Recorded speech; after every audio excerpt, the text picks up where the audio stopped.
আগামী অর্থবছরের জন্য নতুন বাজেট অনুমোদন করেছে সৌদি আরব। 2026 সালের জন্য 1.34 ট্রিলিয়ন রিয়াল বা 306 বিলিয়ন ডলারের বাজেট ঘোষণা করা হয়েছে।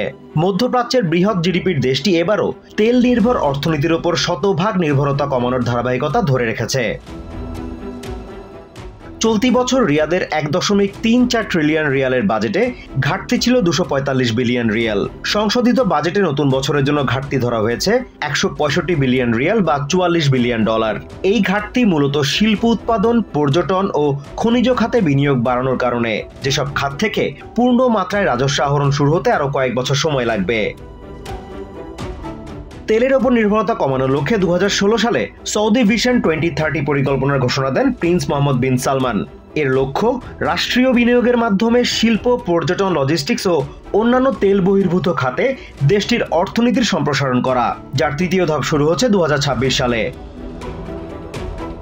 ভিশন 2030 এর তৃতীয় ধাপে অর্থনৈতিক সংস্কারের টেকসই প্রবৃদ্ধি জোরদার করা দেশটির লক্ষ্য। এর জন্য শিল্প খাতে রপ্তানি বাড়ানোর উপর জোর দিচ্ছে দেশটি। ইতোমধ্যে তেল বহির্ভূত রপ্তানিতে দেশটির উল্লেখযোগ্য অগ্রগতি হয়েছে বলেও জানান অর্থমন্ত্রী মোহাম্মদ আল জাদান। শিল্প রপ্তানি শুরু হওয়া বিশাল অগ্রগতি। আমি নিশ্চিত যে এটি কেবল শুরু। যে কোনো শিল্প চক্র উৎপাদন ও রপ্তানি শুরু হতে কিছুটা সময় নেয়। গত 3 বা 4 বছরের প্রচেষ্টার প্রভাব মাত্র শুরু হয়েছে। এই শুরুটি তেল বহির্ভূত রপ্তানি বৃদ্ধিতে বড় পরিবর্তনের প্রতিনিধিত্ব করবে।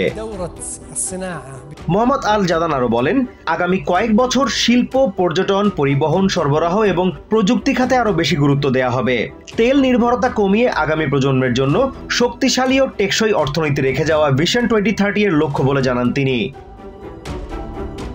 এবারের বাজেটে রাজস্ব লক্ষ্যমাত্রা ধরা হয়েছে 1.15 ট্রিলিয়ন রিয়াল।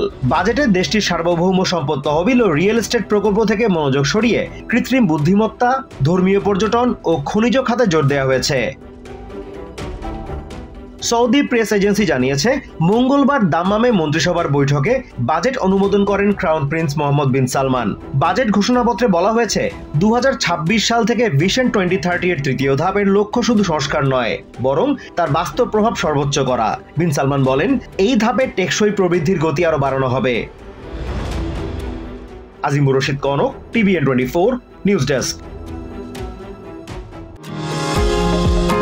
নিউ ইয়র্ক থেকে সম্প্রচারিত TVN 24 টেলিভিশন বিশ্বজুড়ে বাঙালির কণ্ঠস্বর।